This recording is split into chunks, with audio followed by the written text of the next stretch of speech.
Bien. Entonces, en la clase pasada, para hacer un recorderis, hablábamos de la biología. Que, a ver, los que estaban o los que no estaban, ¿qué decíamos de la biología? ¿Quién conoce cuál es la definición o cómo podríamos definir nosotros el concepto de biología? ¿Quién tiene una idea?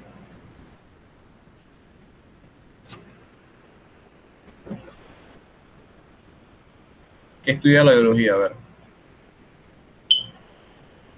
Los organismos vivos, los organismos vivos. ¿Qué más estudia? seres vivos o la llamada materia orgánica. Ok. Entonces, también está relacionada con materia inorgánica, pero está bien, estudia los seres vivos en general. Y habíamos dicho que la biología tenía algunas ramas de la biología o otras ciencias que ayudaban a la biología, como por ejemplo, ¿cuáles son esas ciencias las que podemos definir o las que ayudan a la biología?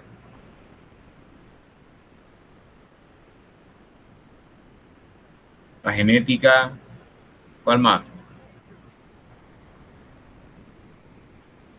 Zoología, botánica, fisiología, ecología, son algunas de las ciencias que mencionábamos en la clase pasada que ayudan a la biología o que están relacionadas en términos del estudio de la vida, para poder entender mucho mejor los procesos que ocurren en la Tierra y sobre todo con los seres vivos. Entonces, hoy vamos a hablar de algo que es muy importante, que son pasos ordenados o métodos que utiliza la biología y muchas otras ciencias para entender cómo ocurren los procesos en la naturaleza. Y ese concepto se denomina el método científico. El método científico, a ver, ¿quién tiene una idea de qué es el método científico? ¿Qué es el método científico?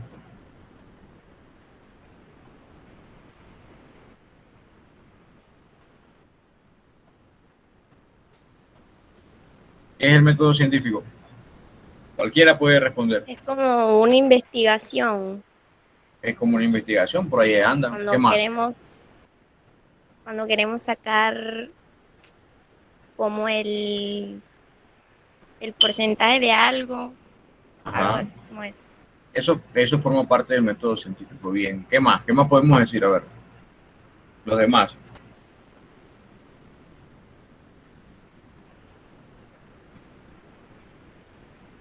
¿Qué piensan los demás? El método científico, ¿qué es? Nada. Bien, vamos a ver. Entonces, antes de definirlo, la pregunta sería, ¿cómo estudian los biólogos el funcionamiento de la vida? Y no solamente los biólogos, los químicos, los físicos, los astronautas, todo el mundo. ¿Cómo estudian el funcionamiento de la vida? ¿Cómo lo harán? ¿De una forma ordenada, de una forma desordenada? ¿Cómo lo harán?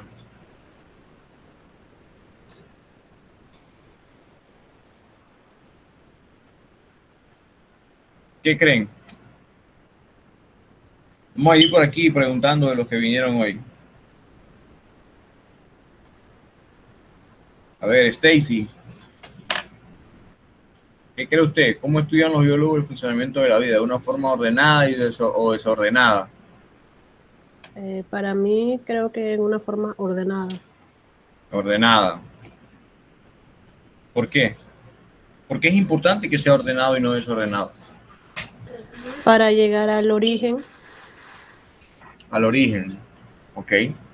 Bien.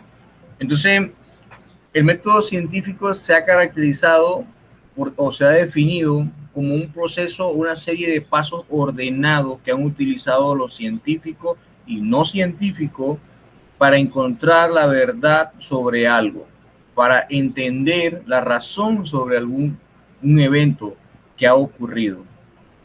Por ejemplo, si usted quiere saber por qué su perro se ha enfermado, usted utiliza el método científico. Si usted quiere saber incluso por qué su comida, por qué las lentejas o los frijoles le han quedado malos hoy, a diferencia de en otras ocasiones, usted utiliza el método científico. ¿Cierto o falso? ¿Qué creen Sí, ustedes? profe. Cuando cocinamos, ¿utilizamos el método científico, sí o no? Sí, Vamos a ver ahorita si es cierto. Entonces, ¿por qué es importante? Porque el uso constante y estricto de esto mejora la capacidad de crítica, de razón, y es algo que también te permite desarrollar un poco más siempre que vayas a tratar de resolver un problema, utilizar inconscientemente el método científico. Y vamos a ver por qué. Pero antes de hablar de eso, vamos a hablar de quién inventó eso del método científico. Eso de dónde lo sacaron. No es algo nuevo, es algo que hace muchos años ya se tomaba en consideración para hacer las investigaciones de una forma ordenada. Porque no es lo mismo que usted haga una investigación de forma desordenada a que usted lo haga paso a paso, que probablemente va a obtener resultados, ya sean favorables o no favorables para lo que usted cree, pero que va a tener una secuencia lógica. Y ese es un aspecto fundamental. Entonces, ya desde hace mucho tiempo, Francis Bacon y René Descartes utilizaban el concepto del método científico o aplicaban el método científico. Otros musulmanes también, como Al-Sahen, también utilizaban el método científico entre los siglos XVII y XVIII. En 1637, René Descartes, ¿no?, estableció una estructura, una guía ya para realizar investigaciones como tal. Estamos hablando de hace muchos años. En 1637, ya este señor René Descartes utilizaba o tenía una guía en la que las personas que hacían investigación, cualquier tipo de investigación, científica, no científica, tenían que seguir una serie de pasos ordenados. Entonces, por eso es que a estos tres señores, tanto Francis Bacon, René Descartes y Al-Sahen, unos musulmanes, se les atribuye como que son los creadores o que desarrollaron el método científico que actualmente nosotros utilizamos. Ahora, el método científico tiene pasos. ¿Cuál será el primer paso de estos que están aquí? A ver, ¿qué es lo que nosotros hacemos siempre que llegamos a un lugar? Miren, lean los pasos. ¿Cuál será el primero? Observar. Observar. Exacto. Vamos ahora sí con el ejemplo de las lentejas que se nos quemaron. ¿Qué es lo primero que hacemos cuando llegamos a la cocina y vemos el pocotón de humo y el olor? ¿Qué hacemos? Apagar la estufa, ¿no? Ok, pero primero, ¿cómo sabemos que se está quemando? Por el olor y porque observamos, ¿cierto?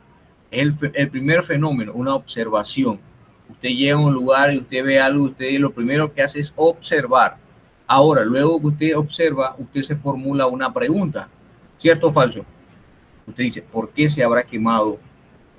Y se formula una hipótesis luego. ¿Qué es una hipótesis? Es una suposición, es una conjetura que usted tiene sobre algo. Por ejemplo, si yo llego a una casa, yo veo que en esa casa hay muchas personas, mi observación es que hay demasiadas personas aquí. Estamos en tiempo de COVID. Mi pregunta es, la pregunta mía que sería, ¿estas personas toman las medidas de bioseguridad? Mi hipótesis entonces sería mi predicción, mi conjetura de qué es lo que yo creo. Mi hipótesis sería que por la cantidad de personas y por la distancia que ellos están, probablemente no hay medidas, no mantienen las medidas de bioseguridad. Entonces, yo luego pasaría a una segunda etapa, es cómo compruebo que eso que yo estoy diciendo es cierto o es falso, porque puede ser que también me dé que eso sea falso. Entonces, yo hago una experimentación.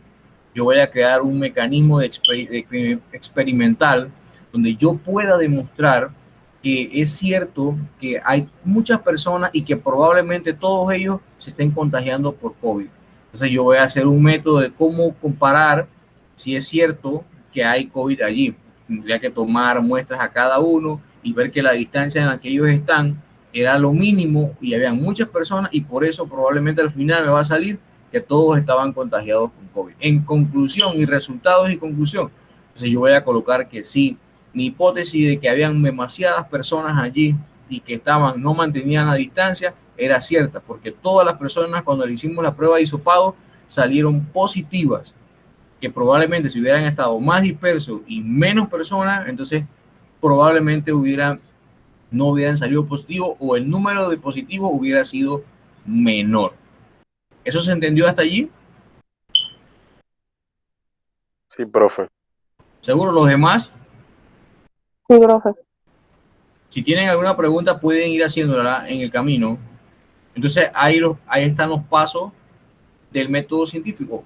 Repito, siempre utilizamos el método científico. No es algo que solamente se utiliza, sí se utiliza en la ciencia, pero que netamente en el hogar nosotros lo utilizamos, incluso para bañarnos, para comer.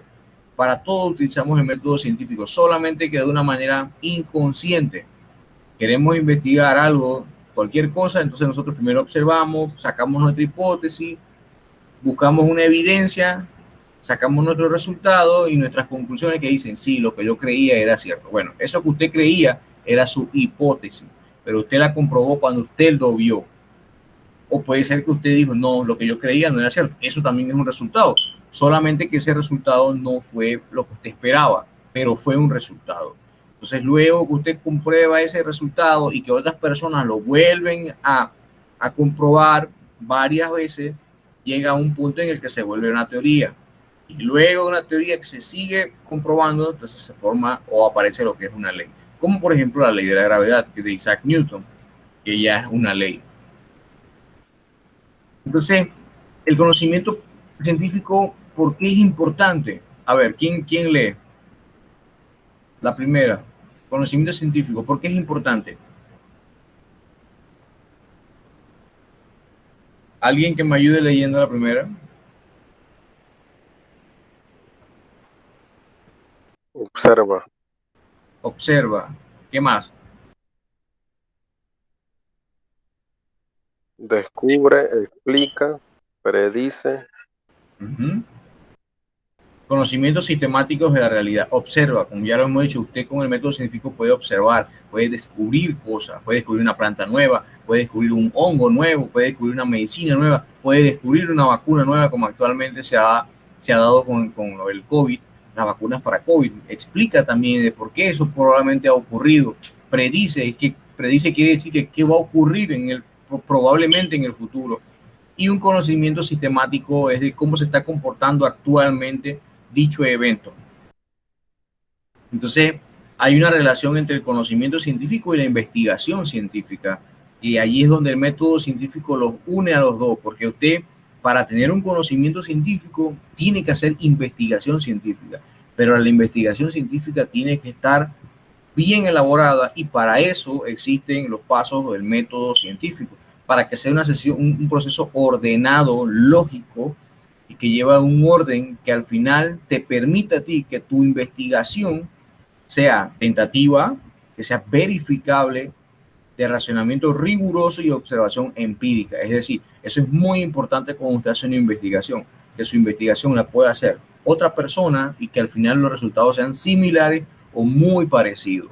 No puede ser que, por ejemplo, usted esté investigando por qué están desapareciendo algunas especies de ranas en Panamá, que eso está ocurriendo, y en mi investigación yo encuentro que son hongos que están causando daños a esas ranas.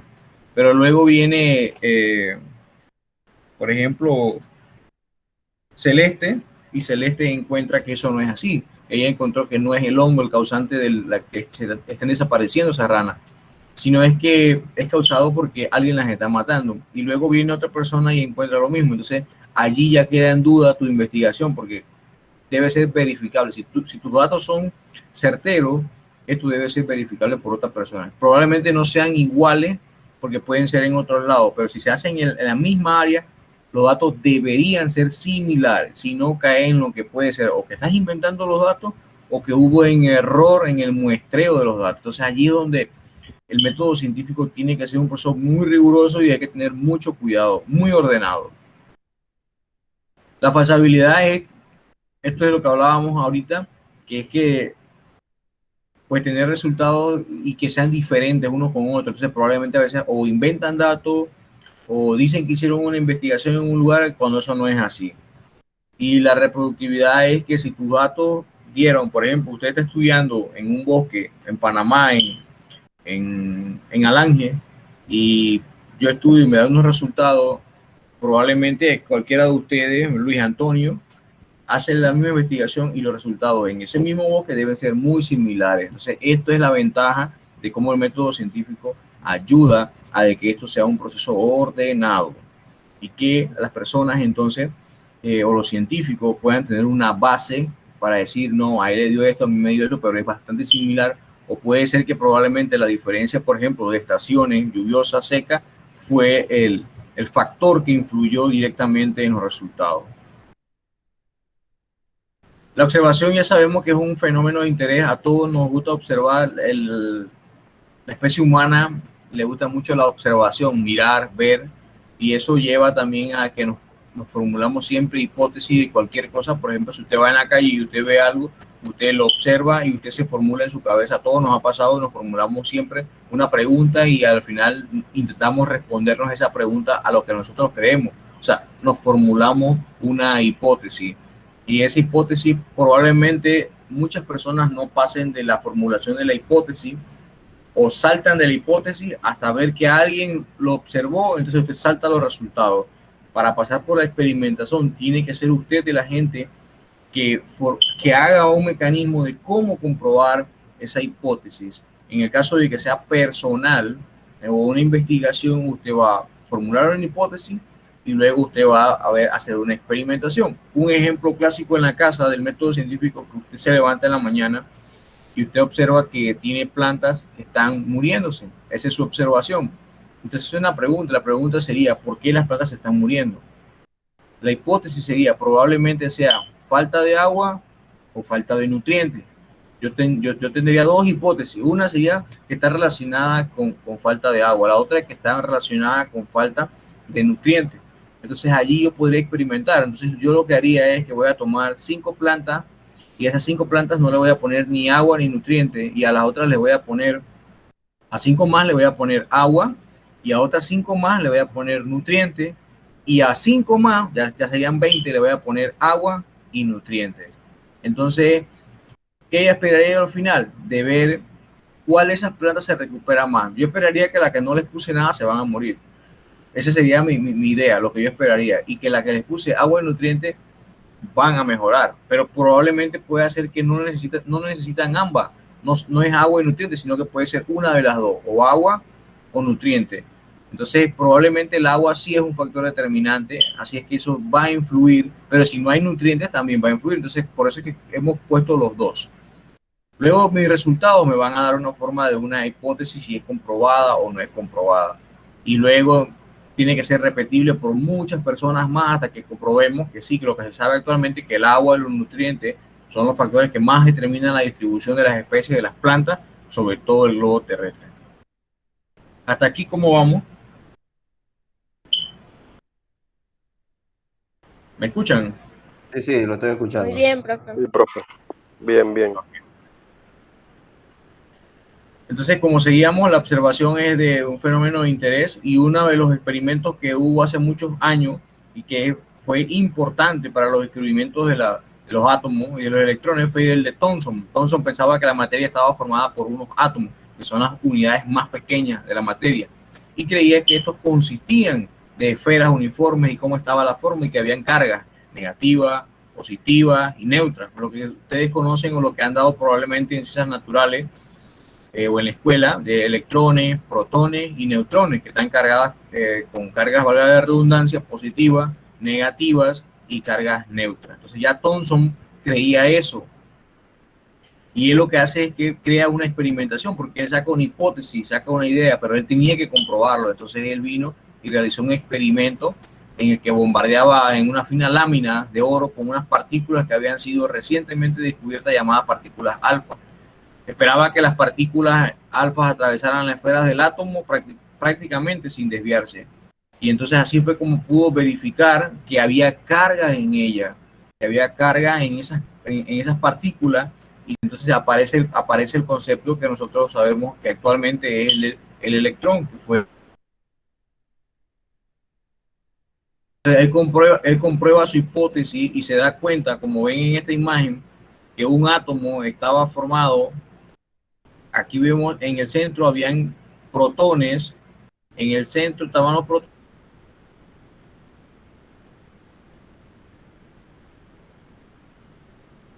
y era lo que le daba la estabilidad, y esto se conoce como el modelo de Rutherford.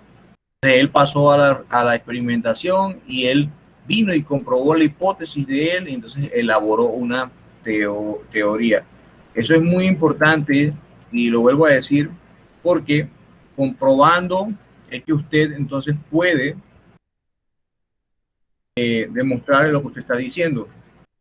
Si usted no lo puede comprobar, al final lo que tiene que hacer es replantearse la hipótesis o dar su resultado en base a lo que obtuvo. Usted puede decir, no, lo que yo pensaba no era así, entonces probablemente no es lo que está ocurriendo y otra persona más puede replantear otra hipótesis y llevarlo por otro lugar.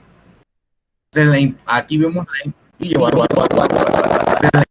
¿Me escuchan?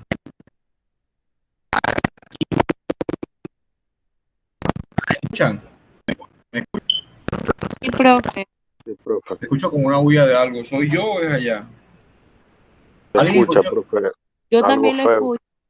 Te da la Pero no- señal. Ya no ¿Se sé. fue la señal? Ok. Entonces vemos la importancia de la observación.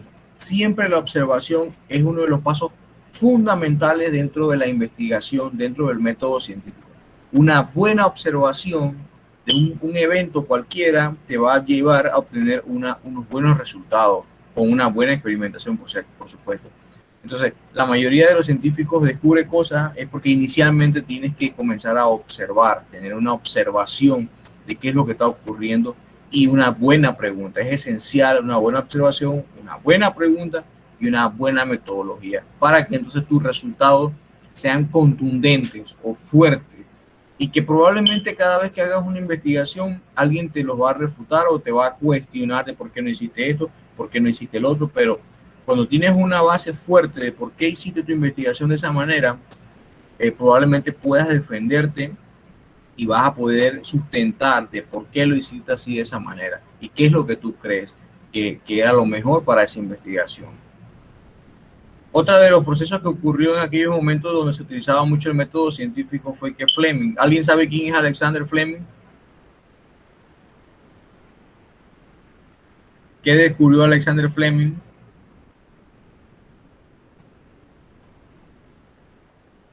Aquí lo dice. Penicilina.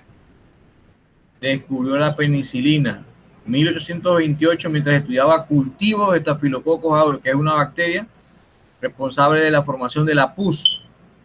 Entonces él vio qué pasaba con un moho bacteriano y vio que contaminó esas bacterias con un moho que se llamaba penicillium. ¿Qué pasaba? Él veía que el penicillium, aquí ven la colonia del moho. ¿Pueden ver la flecha? Sí, se mueve. Sí. Ok. Entonces, él veía que el hongo, el penicillium, lo que producía este halo alrededor y ese halo inhibía o no permitía el crecimiento de las bacterias. Entonces, él pudo determinar que algo producía este moho, que es el penicillium, que producía una sustancia química que no permitía que estas bacterias lo atacaran, no permitía que eso ocurriera. Entonces esa sustancia que producía, que mataba a los Staphylococcus, que es una bacteria, se le conoce actualmente como la penicilina. Entonces se le atribuye a Alexander Fleming el descubrimiento de la penicilina. Ahora, una pregunta. ¿Por qué creen ustedes que estos mohos producen esas sustancias químicas? Porque ellos no la producían para que nosotros lo descubriéramos, ellos naturalmente lo producen. ¿Por qué creen ustedes que estos mohos producen esas sustancias químicas que no permiten que crezcan las bacterias? A ver, ¿quién tiene una idea? Se alimentan, profe. Por allí puede andar, ¿qué más? Para cuidarse a ellos mismos. Para cuidarse a ellos mismos, muy bien. ¿Para qué más? Efectivamente, muchos organismos, como las plantas, como insectos, producen sustancias químicas que los utilizan para defenderse de otros organismos que lo puedan atacar. Entonces produce sustancias químicas que inhiben el crecimiento de otros organismos. En el caso del penicilino producía la penicilina, una sustancia que no permitía que la bacteria como Staphylococcus y otras crecieran y causaran daños. Entonces esto fue muy utilizado en la Segunda Guerra Mundial porque las personas se morían de infección por bacterias cuando eran cortados o eran en batalla eran avaliados, y entonces comenzaron a utilizar la penicilina todavía como en los pininos de investigación para que los soldados pues tuvieran la forma de cómo combatir las grandes infecciones que anteriormente se utilizaba, era lo que se hacía, era se cauterizaba con calor al rojo vivo para que la persona no tuviera infección. Entonces fue un gran avance de cómo el método científico, por observación, porque fue una observación que él hizo, hubo un descubrimiento muy marcado dentro de la ciencia. Entonces la hipótesis es una parte muy importante dentro de la investigación. Ya hemos dicho, ¿qué hemos dicho de la hipótesis? A ver, ¿quién recuerda qué es la hipótesis? ¿Qué es la hipótesis? Ahí lo dice, es suponer, es una suposición, es una conjetura que usted tiene sobre un evento que usted observó, usted se hizo una pregunta y usted trata de respondérsela, pero no es la verdad absoluta. Probablemente sea una verdad relativa o que usted cree. Entonces eso es una hipótesis, es una suposición sobre algún evento. La experimentación, como hemos hablado, la experimentación es la parte en la que usted trata de demostrar esa hipótesis. Siempre lo que usted va a demostrar es su hipótesis y su pregunta. Tiene una pregunta, pero esa pregunta está relacionada con su hipótesis. Eso tiene que estar bien claro. Y al final, lo que usted va a demostrar es su hipótesis.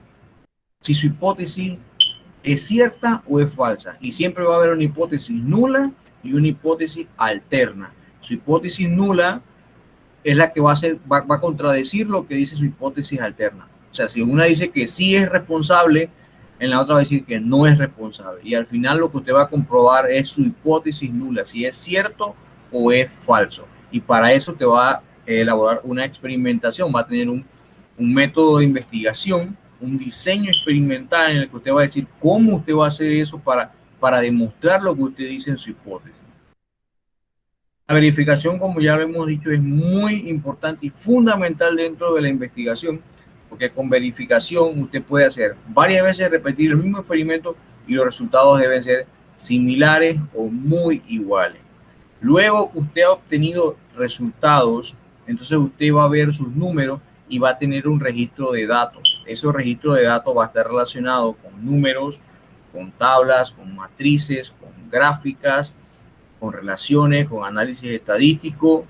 De esos análisis estadísticos podemos encontrar análisis estadísticos descriptivos, es decir, yo puedo decir, bueno, encontré que de las 25 plantas que me encontré en el bosque en Puerto Armuelle, tenían hojas rojas, tallos verdes, tallos rugosos, tallos lisos, hojas moradas. Esos son datos o resultados descriptivos, o sea, describen algo. Cuando ya usted va a hablar a trabajar con datos numéricos, quiere decir que, por ejemplo, usted tiene una planta y usted quiere saber si las plántulas, o sea, plantas pequeñas de mango, a los 2 meses de sembrada, todas tienen el mismo número de hojas, todas miden en la misma altura. Entonces, ¿usted qué tiene que hacer? Usted tiene que agarrar cada plántula, medirla. Usted mide cada plántula, cuánto mide cada una de ellas, cuenta el número de hojas, eso lo va anotando en una base, en una matriz o en una tabla, cuántas hojas tiene cada plántula, cuánto mide cada plántula, cuál es la altura. Ahora, cada hoja de esas, cuánto mide. O sea, esos son datos numéricos. Luego de eso, usted puede hacer análisis estadístico o pruebas de hipótesis. Recordemos atrás que hablábamos de que la hipótesis no es más que una conjetura o es lo que usted cree de algo, de un evento. Entonces vamos a probar que eso que usted cree con sus datos que usted obtuvo es cierto o es falso. Usted hace sus análisis estadísticos, que no vamos a entrar en tantos detalles, pero para que tengan una idea, hay análisis estadísticos en el que usted puede calcular media, mediana, promedio, deviación estándar, porcentaje de error. Son tipos de análisis básicos que te ayudan a ver, hacer, por ejemplo, un gráfico de barra, que tú puedes ver entonces cómo se está comportando, por ejemplo, el tamaño de la planta, cuáles son más pequeñas, cuáles son más grandes. Pero luego tú también puedes hacer un análisis un poco más profundo y ese análisis entonces se llaman pruebas de hipótesis, en la que tú puedes comparar qué está ocurriendo en un momento con el otro, si es diferente estadísticamente una planta con la otra. Y esos análisis estadísticos, por ejemplo, podríamos hablar de una T-Students o una correlación o una regresión. Esos son tipos de análisis estadísticos bastante básicos que más adelante ustedes lo van a comenzar a ver en las universidades cuando tengan que hacer trabajos de tesis, trabajos de investigación. Van a escuchar esto de las pruebas de hipótesis, que son muy importantes. Y luego tenemos la verificación de esa hipótesis. Entonces, cuando ya la verificamos varias veces que es cierto, vamos a observar que otras personas más lo encontraron que es así y vamos a poder llegar a una teoría. Probablemente para que pase eso tienen que pasar muchos años para que lleguemos a la parte de teoría y ley. Tienen que pasar muchos más años pues, en términos de que los resultados sean similares o sean bastante iguales.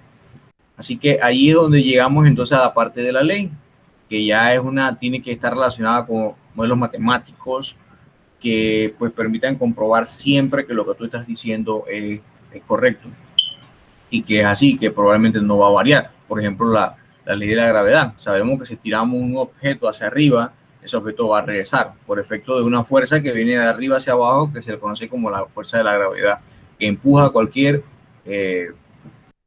materia que tenga peso, masa, lo va a enviar siempre hacia el punto o hacia el centro de la Tierra por efecto de la fuerza de la gravedad. Entonces, cada vez que intentamos lanzar algo hacia arriba, sabemos que estamos aplicando una fuerza en dirección de la fuerza de la gravedad. Entonces, lo que tenemos que romper es la fuerza de la gravedad.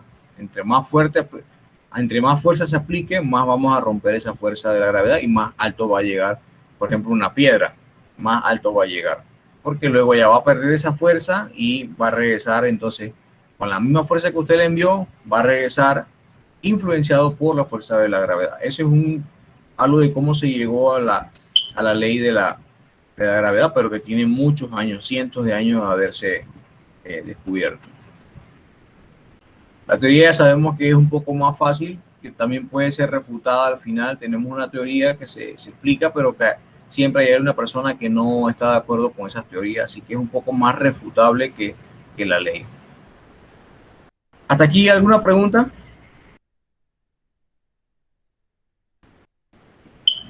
No, ninguna, profe. Los demás. Por aquí, Dashley. Una, profe, lo que sí me gustaría Hola, es profe. poder copiar un poco de la teoría. ¿Cómo dice? Para copiar algo de la teoría, que si pudiera regresar atrás. ¿Sí? Ahí mismo, profe. Igual, Un momentito, muchas gracias. pero no te preocupes, porque la presentación está en la plataforma, en documentos. Todas las presentaciones que yo pongo, luego se las coloco, siempre van a estar. Ya yo la subí, está, incluso ya puedes entrar y está. Esta presentación está en la plataforma, en la sección de documentos. Vas a encontrar siempre lo que necesites. Lo que yo doy en la clase, información extra, información para talleres, y ahí va a estar definido. Entonces la vas a encontrar como esta es la presentación de la sesión número 2. Ya tú vas a saber, el profe explicó esto, esta es la sesión número 2. Siempre va a estar ahí en la plataforma, así que no te preocupes, que en casa vas a tener tiempo de verla y vas a poder escribir, o si quieres descargarla y la puedes estudiar y leer de ahí mismo. Ok, gracias. ¿Alguna pregunta? Profe, soy que Camarena. Yo no sé si usted me llamó ahorita pasando lista, pero como no tenía señal, no le escuché para que supiera que estoy aquí en clase, solo que no tenía mucha señal. ¿Camarena qué? Camarena Keitia. Profe, no sé si me escucha. ¿Me escucha, profe? Soy Ryan Navarro. Yo igual, acabó acá en mi casa de llegar la luz y pude llegar hasta ahorita. Sí, ya me anotó. Ya, listo, Rey. Gracias, profe. Igualmente yo, profe, Jefferson López. Jefferson. Ah, Listo, Jefferson. gracias, profe. ¿Alguna pregunta hasta aquí de lo que hemos explicado? ¿Todo claro? ¿Seguro? Sí, profe, todo seguro. Ok.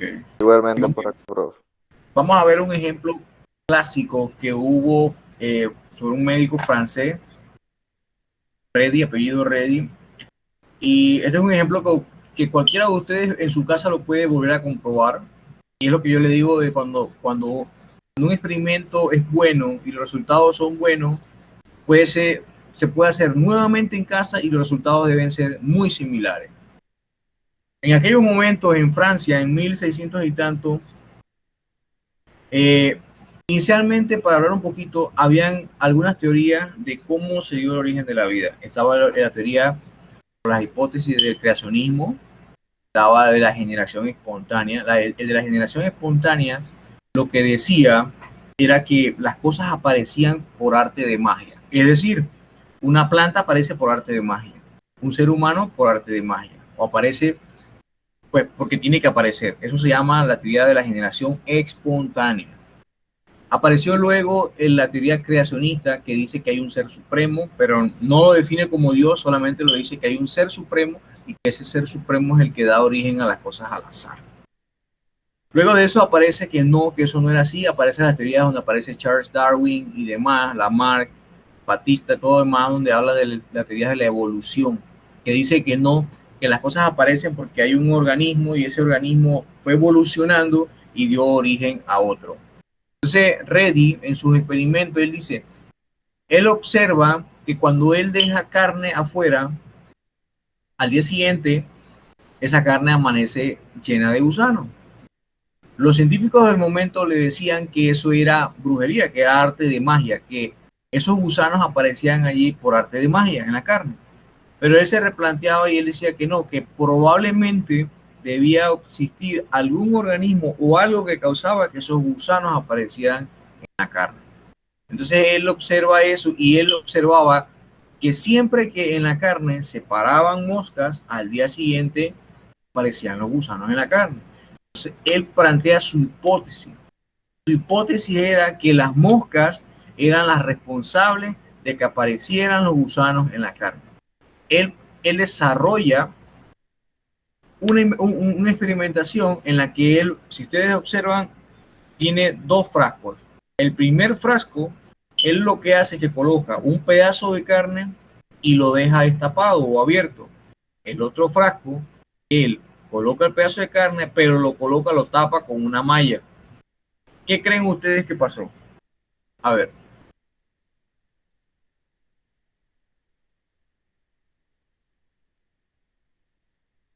¿Qué creen ustedes que pasó? Jefferson. Bueno, el ejemplo que dio se supone que pondría que el del frasco quedó intacto, gusanos, y el de la malla puede que sí hayan aparecido gusanos. ¿Por qué? Porque el frasco cubre totalmente la carne. Ajá. Y la malla solamente cubre ciertas partes y pese a que, que está cubierta, las moscas igualmente pueden plantar lo que en el panameño se le conoce como quereza, que son los que por medio de eso se vuelven luego las larvas que van comiendo la carne. Ok, Jefferson, pero mira, ¿ves el frasco este que estoy señalando? ¿Sí? No, a mí no me sale, profe. A mí ¿Ves la flecha? ¿Qué no le sale? El Sale ejemplo como que está, un cuadro pequeño. ajá, Bueno, pero es que eso es lo que estoy enseñándole. ¿Ven este frasco que está aquí? Poco. ¿Cómo dice? no, yo no Muy veo nada. poco. Esto sí lo ven. En mi caso sí lo veo. Sí, profe, Profe, sí se este ve se bien. ve como en pantalla pequeña. Bueno, en este frasco que está aquí, este es un frasco vacío. Perdón, destapado. No tiene tapa. Este frasco que está acá sí tiene una tapa o una malla. ¿Qué esperarían ustedes? Piensen en su casa. Mi hipótesis, profe, sería que el frasco destapado le aparecen Ajá. las larvas y el tapado no le aparece nada. Ok. ¿Qué pasaría en casa si cualquiera de ustedes compra una libra de carne ahorita y coloca dos envases? Uno coloca la carne y la deja destapada, y en la otra coloca el pedazo de carne y la tapa. ¿Qué esperarían ustedes? ¿Cuál de esos dos esperarían ustedes que mañana amanezca con como decimos en buen panameño, las querezas o los gusanos? El que no está El, tapado. el destapado. Destapado. El destapado, correcto. Entonces, eso fue lo que encontró Reddy. Él evaluó al final que el frasco que estaba destapado habían larvas de gusano, mientras el que estaba tapado no habían larvas. ¿Qué comprobó él? Que su resultado, su hipótesis decía que las moscas producen los gusanos. Era cierta. Son las moscas las responsables de que aparezcan los gusanos. Y ese experimento fue hecho miles de veces e incluso nosotros en casa sabemos que eso va a ocurrir. Sí, y por eso les digo, el método científico siempre lo utilizamos, porque nosotros decimos, no dejes la comida destapada. ¿Por qué decimos que no hay que dejar la comida destapada? Porque se llena de queso. Se llena de quereza y sabemos que las querezas van a producir gusanos, ¿cierto? Sí. Entonces ya eso lo sabemos y eso es parte de del método científico y que fue demostrado hace muchos años, cientos de años, por científicos y que todavía se sigue validando que eso es cierto, que las moscas son las responsables de que se produzcan, aparezcan gusanos en la comida. Entonces, este fue uno de los experimentos más utilizados por los científicos para demostrar cómo el método científico es importante. Y aquí lo vemos, miren, la observación, una buena observación, una buena pregunta. La pregunta sería, ¿de dónde salen los gusanos en la carne? La hipótesis, las moscas producen los gusanos, o sea, es lo que yo creo. Mi predicción es, si mi hipótesis es correcta, entonces apartar las moscas de la carne evitará que aparezcan los gusanos. Y efectivamente así fue. Hago una buena experimentación, voy a tener resultados y una conclusión. ¿Cuál sería la conclusión? Mi conclusión sería que en efecto las moscas son las causantes de que aparezcan las larvas en la carne, porque cuando yo tapo no aparecen. Eso es parte de mi conclusión. ¿Alguna pregunta hasta aquí?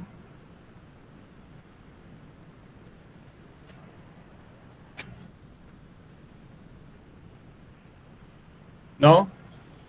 Bien, con este ejemplo terminamos la parte de la teoría y nos vamos a ver o a hacer un análisis de las actividades que tenemos que hacer.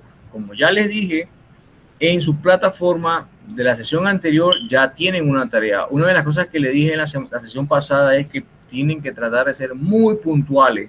La puntualidad, si usted ve que cada vez que va a hacer una asignación, usted ve los criterios de evaluación, toma muy en cuenta la puntualidad. La puntualidad es fundamental y siempre vean los criterios, cuánto vale cada parte y vean que la puntualidad es muy importante. Así que deben tratar de ser puntuales. Hay actividades formativas y sumativas. ¿Qué significa que sea formativa? Significa que usted lo va a hacer en su casa para parte de su aprendizaje porque usted quiere mejorar el aprendizaje. ¿Qué vamos a hacer en la formativa? Usted va a investigar los pasos para la elaboración de una investigación científica. No tiene que ser tan profundo, usted puede leer y ver cómo se hace una investigación científica, cómo los científicos descubren cosas. Lo hacen así al azar, ya sabemos que hay una serie de pasos ordenados. ¿Y cuáles son los pasos para la elaboración de una investigación científica? Y además de eso, en Panamá, ¿cuáles son las instituciones que están dedicadas a la investigación científica? A ver, rápidamente, ¿quién conoce instituciones aquí en Panamá que estén haciendo o que hacen investigación científica? El Senacid, profe. Senacid, la Senacid, muy bien. ¿Quién más?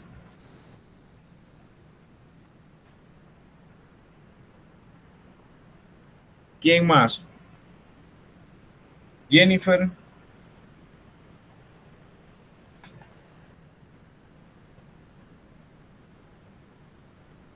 Jennifer se fue.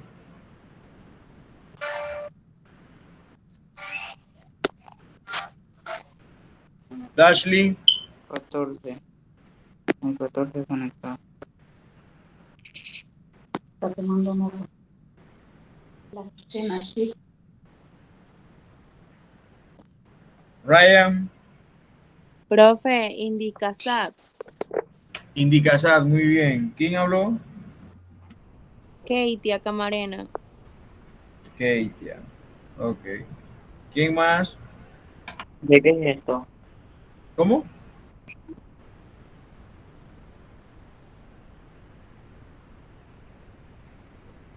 Buenas tardes, Ajá. profesor. ¿Quién habla? Yo soy Yadet, yo soy modular. Solamente Ok. entré para ver la clase. Ok. Bien, entonces está Indicasat, Acenacid, Smithsonian, si lo han escuchado, está Mi Ambiente, ¿sí lo han escuchado? Está Fundación Yaguara, está Fundación Pantera, está Adopta. Hay bastantes fundaciones e instituciones que se están dedicando a la investigación científica en Panamá. Entonces, otra de las cosas que ustedes pueden hacer también como para mejorar o para aprender un poco más, pueden es investigar las diferencias que hay entre los análisis estadísticos descriptivos y las pruebas de hipótesis. Para adelantarle, recuerden que les dije antes, les mencionaba que los análisis descriptivos son características que yo veo. Yo puedo decir que una hoja o que un animal es verde, que es alargado, que es alto, que es chocolate. ¿Pueden apagar por favor los micrófonos? Y las pruebas de hipótesis son en sí los análisis estadísticos que yo voy a hacer para demostrar numéricamente algo que estoy diciendo. Entonces por ahí anda la diferencia, pero pueden investigar más. Esto es muy importante porque esto de aquí en adelante, si siguen estudiando en los bachilleres en ciencia o en cualquier carrera científica, van a tener que manejar estadística, pruebas de hipótesis o análisis estadístico. Entonces, lo sumativo, es decir, lo que va a estar, lo que se va a evaluar, que ya está en la plataforma, la parte donde usted tiene que subir su asignación de esta tarea, en su módulo hay un laboratorio que usted puede hacer en casa. Y esta experiencia de laboratorio se llama Se hunden o flotan. Allí está. Y usted lo que va a hacer es que va a seguir todos los pasos que están allí en el módulo y usted va entonces a elaborarlo. Cuando usted lo elabora, lo hace y obtiene su resultado siguiendo los pasos del método científico que ya hemos explicado. Y usted sigue todos los pasos que están allí en ese laboratorio, en esa bioexperiencia, y usted va a hacer entonces su informe de laboratorio, pero que el informe de laboratorio lleva una serie de pasos y se lo he puesto aquí. Ya les digo, esta presentación está también en la plataforma, en la sección de documentos, así que si usted no tiene chance de escribirlo, usted luego lo va a ver allá y ve los pasos. Está la página de presentación con su nombre. Si quieren pueden hacerlo en grupo de 2, si no lo pueden hacer individual. Esto va a ser tomado como una nota de la parte grupal, pero hay algunos que no les gusta trabajar y como son pocos, pueden trabajar entonces igual individual. Está la parte del resumen. ¿Qué incluye el resumen? El resumen incluye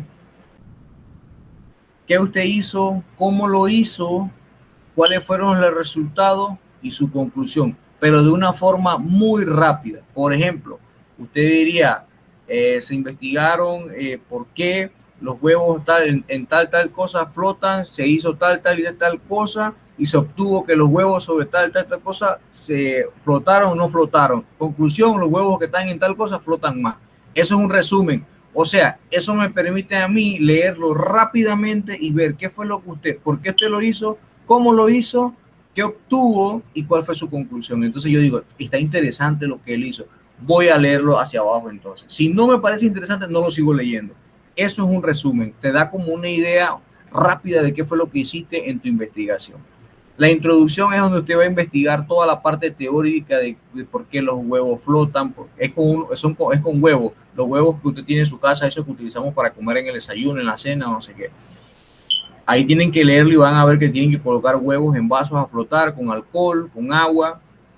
Entonces usted va a investigar por qué el huevo flota, por qué no flota, la densidad del agua, todo eso usted lo va a investigar. La experimentación ya está establecida allí en la bioexperiencia o en la guía del laboratorio de qué tiene que hacer. Usted nada más tiene que escribirla. Lo único que tiene que anexar son las fotos de que usted estaba trabajando. de ver las fotos de cómo salieron los vasos. Quiero ver cómo quedaron, si es verdad que se hundieron, si flotaron. Esa parte de la foto usted las toma y usted las coloca en su informe, en la parte de experimentación. Es muy importante esto. No tomen fotos de internet, hagan la experiencia en casa para comprobar si eso es cierto o falso. En los resultados van a colocar qué ocurrió, si quieren colocarlo en tablas, en cuadros, qué ocurrió y por qué probablemente eso ocurrió. Y para decir por qué probablemente eso, también tenemos que leer o buscar información. Eso es importante. Y la bibliografía, en base a normas APA, pueden sentarse en casa y comenzar a investigar qué son las normas APA para hacer bibliografía, para que la bibliografía sea en orden alfabético y que lleve una secuencia similar todas. Y en el caso de que utilicen bastante bibliografía, pueden buscar en internet y buscan normas APA para hacer trabajo, para hacer informes científicos. Y ahí le van a aparecer los pasos. Esto es como una forma de que se los voy a ir poniendo porque esto es lo que se utiliza en la ciencia y debemos ir ya como masticándolo poquito a poquito hasta que ya nos volvamos un poquito más expertos de lo que uno ya pues no sabe nada, ¿no?